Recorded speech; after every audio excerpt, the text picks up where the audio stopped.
Welcome to the Forge, my wanton wildlings. I'm your creepsmith, and I hope you like my work.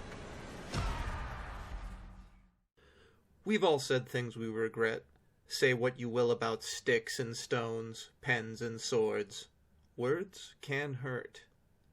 But what would it do to you to know that one word from you could kill?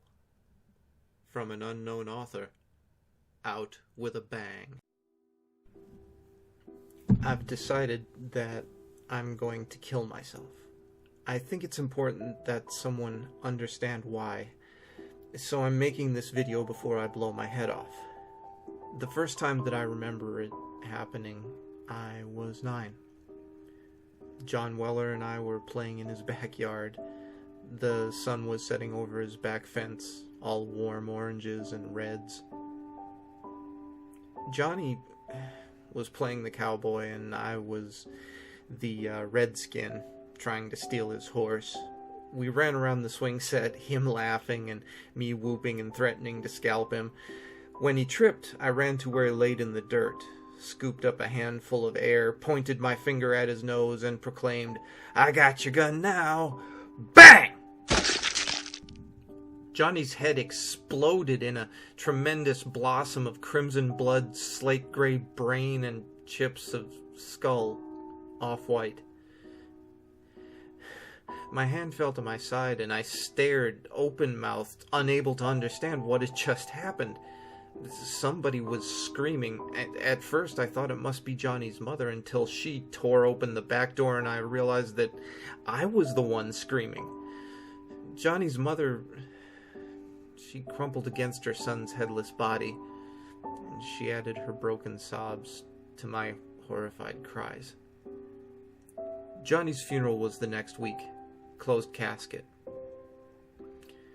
I forgot the sparkling light shimmering through the clouds of Johnny's blood. I forgot Johnny's mother ragdolling my little body, begging me to tell her what had happened to her son. I forgot the sheriff telling my mother Johnny was hit by a falling bullet. One of 26 cases each year. I forgot my father's quiet talks with my mother about how they never found that round that had splattered Johnny's smile across the grass. I adjusted. I coped. I forgot. I didn't forget the next time that it happened. I had never played cowboys and Indians again. In fact, I can't remember a single instance of any shooting game played by little boys anywhere in my childhood. I do remember the little girl in the park, popping her little Nerf balls as she bounced around. She ran up to me, brandishing her little weapon and shouting, "Hands up!" I smiled, complied, dropping my sandwich in mock terror.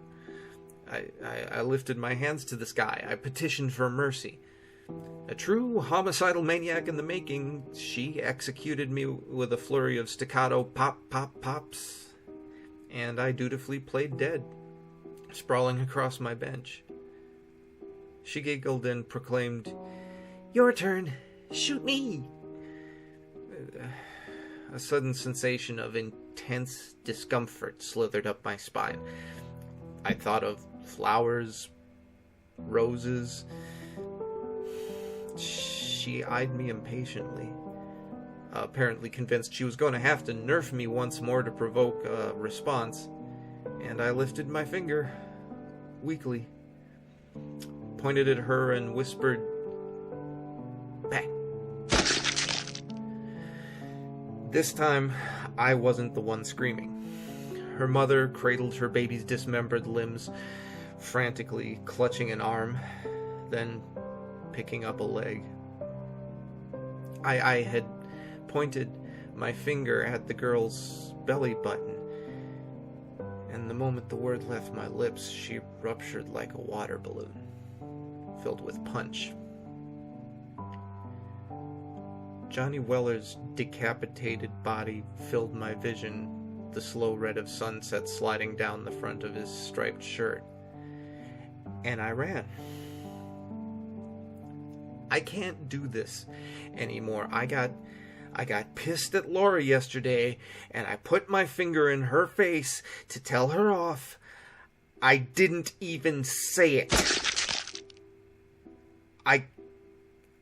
I couldn't bring myself to sop my girlfriend's brains off the kitchen floor.